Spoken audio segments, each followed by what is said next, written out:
This is Chris Control, and today I would like to show you how to apply the conditions to your skills in order to use effectively Nerfed Button add-on. To be honest, you just need a Nerfed Button and a little bit of patience. So in order to start this, we just need to use, let's say, delete this one and for the training purposes. Okay, so let's start. On your skill bar, you use the button you would like to use to apply any skills. You right click it, and the Nerfed Button sequencer builder will show up.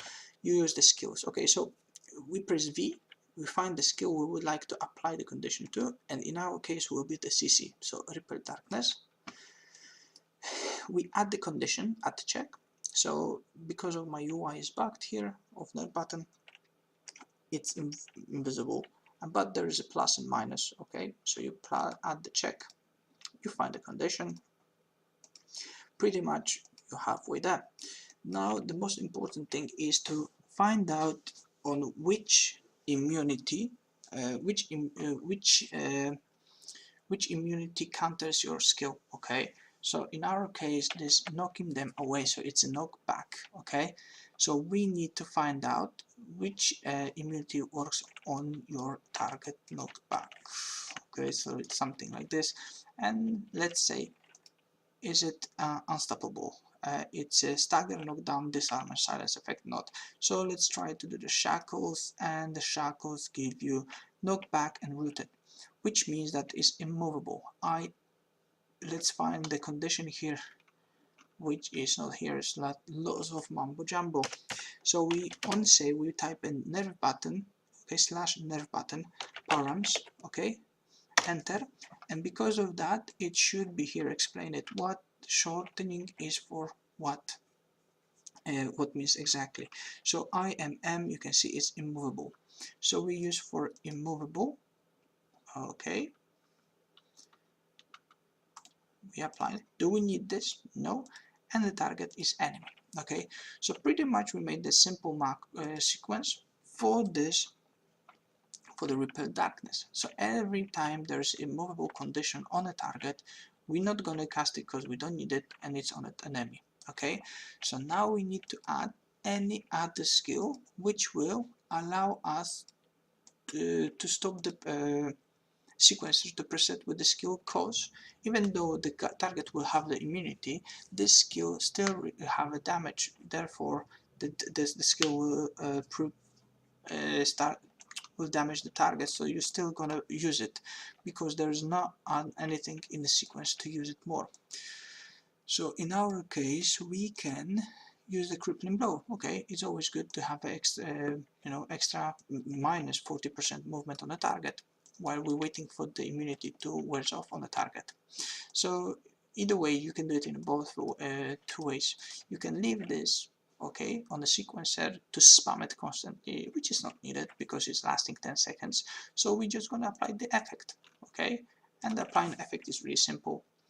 You just type in the /Nerfed Button ID, you look for the crippling blow, shift left click, enter, and you have a number of this. So it's 8012, 8012. So the crippling blow, which is ID number 8012, on the stack of 1, cast on myself, needed not and the target enemy. So this effect on a stack of 1 cast by me, it's not needed if present on an enemy target. Save, that's it. So because of that, if we're gonna apply, we have immunity on a target which is condition, okay, on the condition, and then we apply, we're waiting for this target to for the immunity to wear off. We apply the crippling blow. We can also remove some enchantments from this target. Okay, so if the target have any enchantment on it, this will light up after applying the slow. Okay, so if the target have immunity and is slowed down, we can remove the successfully enchantment if present on the target. We save it. We don't need to make any kind of sequence for this or other checks, because it will light up and be ready to use once the target have it. Okay, so it's automatically by default. But if the target have immunity, he's slowed down, and you don't have enchantments, you should proceed with your normal rotation. If you don't have it, you can add anything, to be honest. Just fill out the slot and just spam to wait for this immunity to wear off. Pretty much it's safe. Okay, now you can do the similar stuff with the smashing counter. Smashing counter, as we know, it's unstoppable. Okay, so we need to find the condition, we add it. Okay, condition, we add unstoppable, and from this we know is UNS, unstoppable, UNST, needed enemy, pretty much ready to go. But we don't need it, we're gonna remove it. It's here, it's done. Okay, and then as I showed you before, you have an effect, you can add the effect for the other skills, and pretty much have like a filler with your main rotation. Okay, so let me show you how this works. If I'm gonna approach the target which don't have any immunities, I can use both skills. Okay, knockback, knockdown. Okay, this won't do nothing for now, but you need to be aware that this is PvE. Okay, so I'm not gonna be able to knock the back out of this boar. So let's say I'm gonna use the now repel darkness, knock him back, fly away, far away, but not in PvE. Still, the target has the unstoppable, which means that it prevents him to be knocked down, so I cannot use the smashing counter now. So I proceed with my spam macro, which is a slow down, precision strike. Because he don't have any enchantments, it doesn't work. But see, repel darkness, and again he can fly away. But if the target somehow somebody used the AoE shackles, the target will get immovable, and I cannot use the repel darkness because it shares the same immunity. Still, I can use the smashing counter and knock down the target. Okay, so my point is, if you probably you will know how to apply the conditions to the skills and how to use them, please be aware of one thing. If you're not familiar with the CC control generally in this game, please do not use the AoE ones.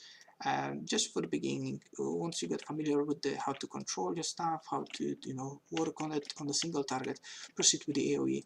The reason behind that is that the AoE apply the immunities to people in working area. Okay, which means that if you run into the warband, even though you have a good intentions, you're gonna put the shackles in the middle of it, you're gonna put the immunities to all the pulls, roots, knockbacks, and by this you're going to mess up the rotation or coordinations of warbands and parties in the area, which basically have a better idea and understanding of the game, how to use those crowd controls in order to win the game for you. So if you're new to the game, new to the crowd control, please do stick to the single targets crowd control, skip the AoE for now, and gain more experience. Once you're gonna be more confident with the single target control on the single targets, start to use AoE ones. And this is just a tip. You don't have to oblige to it, but it will be nice in order for you to respect the other players, which make the parties and push for you, so you can play the game and enjoy it. If you have any other questions, and in order to make the macros, conditions, etc., please do not hesitate to write to me in the game, to cruise control, or under the video. Thank you very much, and hopefully good luck, have fun, and see you in the game.